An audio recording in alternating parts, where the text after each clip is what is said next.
Is there anybody who legitimately defends like that his stint his stint in prison? Like I other than Hilarious Zulu, is there Yeah, anyone who? I think it was totally unjustified. You have 10 years in prison, and he didn't hurt anyone. Like, okay, maybe he should have done something if you're going to take the whole idea that you know, he should be taxed and he should pay those taxes. So basically, any non-libertarian view. But even if you accept that, I don't know that you can take 10 years in prison for a non-violent crime and say that it's justified. Mm. Oh, so you're more disputing the length of the sentence for a nonviolent crime? Yeah, that's a big objection that I have to it. I mean, That's if he fair. went away for a little while, then I don't know, I wouldn't care as much. But 10 years seemed like that's a big chunk of his life, and it was totally nonviolent. He didn't have to do any of it. He would have paid it, but he decided to balk it all the way through. Hey, all I know is taxation is theft. So give me my Amen. money. Exactly. I am actually a libertarian myself. Oh, good. Okay, then I'm not alone. Although I will make two concessions. Not a though. crazy libertarian. He has to Yeah. give you that caveat.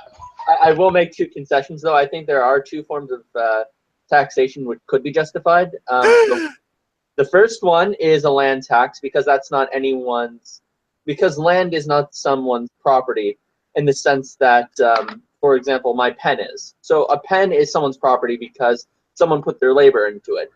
The land is not something in itself which you put your labor into, and suddenly it becomes your own. It's something which everyone has the potential to do so. So I think a general land tax is justifiable, and I would also make the case that tariffs can be justifiable.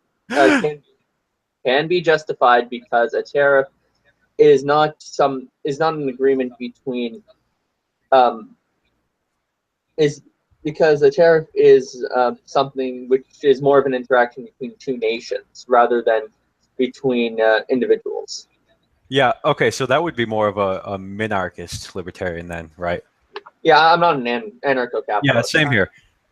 So I do think you can't make a whole lot of sense with anarchy, and this would be one of the major concessions I would make to any non-libertarian philosophy, which would be that you need regulations of some sort. Like, for example, in business ethics, when you have an employer who has financial power over his employees, you need regulations to keep him from abusing them or making them work long hours, or even things like sexual harassment. You have to have regulations there. Now, people can say something like, well, the free market will keep them from abusing their employees, but I don't think it will. I think like competitors or other businesses or consumers are perfectly happy to get a product by unethical means. They often don't care. Like, yeah, so I think you have to have some sort of government regulations to keep everything on track.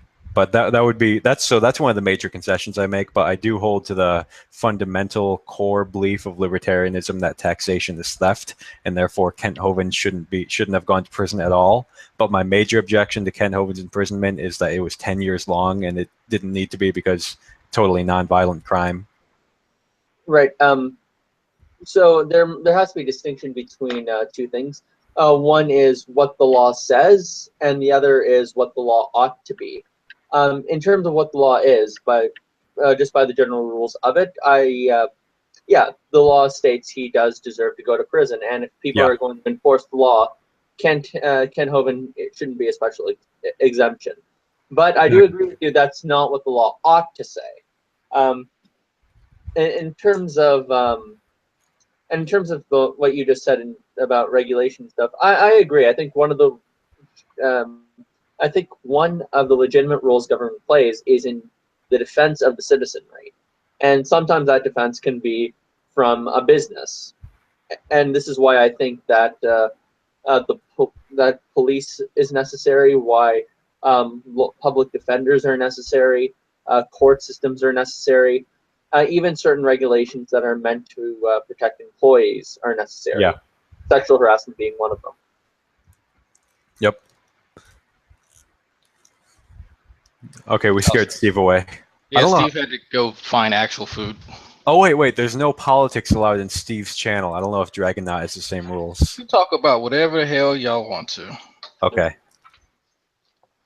I find this interesting. I honestly am one of those people who's like, you know what? If you're an anarcho-capitalist and you think everything is gonna, be fine without the government, okay, cool. I would be willing to invest money in a social experiment, um, just to see if this would work. And a part of that is just my morbid curiosity to watch humans in Yeah. precarious situations. Inevitably, someone's gonna die, but Yeah, the there build up to that is going to be interesting. Greg, what, The, Greg, what? a lot of libertarians are anarcho-capitalists. Like if you go to any Facebook group called Libertarianism or something like that, you'll find a lot of like total anarchists. I think it's too extreme. I think they rely too much on the free market to solve all the problems, which I don't think it has that capacity. I think it can solve a lot. I think it can do more than with the government, and it's a better resource than the government, and it's underemphasized, but it can't do everything. Greg, what you're cooking is making me hungry. I'm gonna go. Hi, man. He's cooking mac and cheese out of a box. Mac and cheese. Well, I have. Well, yeah, but I do have fried catfish in here as well. So, Oh. if you want some fried catfish, come on by. I didn't catch these, by the way. They're. All right, I'll see you in like 17 hours, if that's Yeah, all right. yeah, I'll have it in here. Hey, Robert, are you a libertarian? Do you care at all about political philosophy? No, I only care about politics and Star Wars.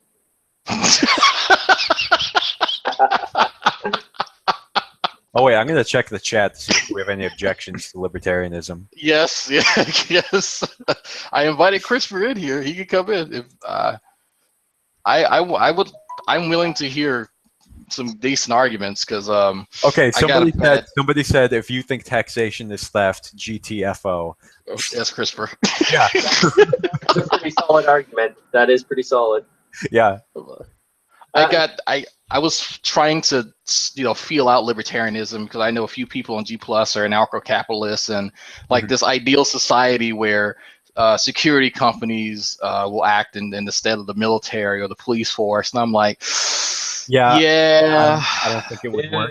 I don't think it would work for. It's not going to work that way. Like in a fantasy world, as somebody who has done security, as someone who has served in the military, I can tell you what happens with private security companies. Right. It involves rape and murder and more rape and on top of rape. So, I mean, if that's cool, If that's cool.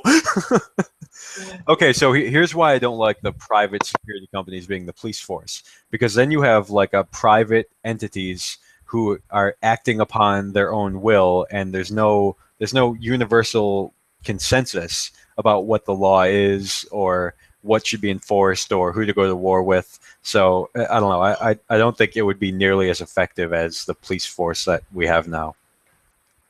Yeah, I think I would definitely agree with that.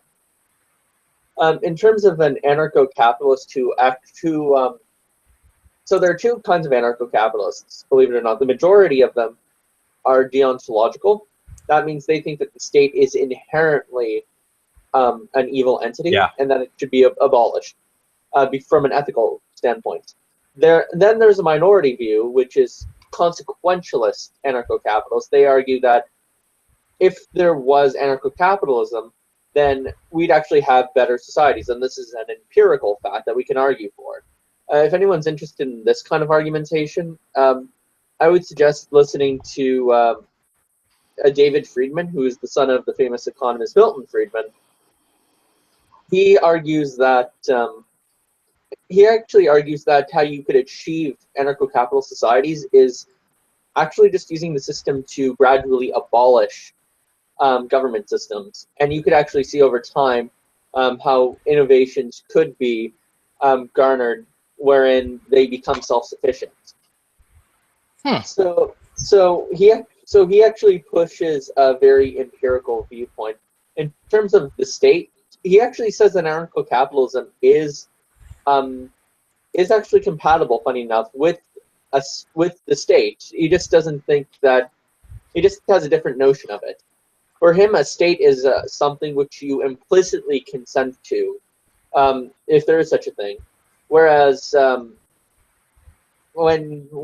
for him, a society which is anarcho-capitalist would have kind of a government-esque institution, but everyone would just explicitly agree to sign up for it. And in a sense, this would make governments kind of like hotels. Hotels have their own rules and regulations you have to follow, but in order to join up, you have to sign a contract and say, I'll live here and I'll follow your rules, and here's my money. That's kind of how he sees it. It's kind of an interesting way. I'm still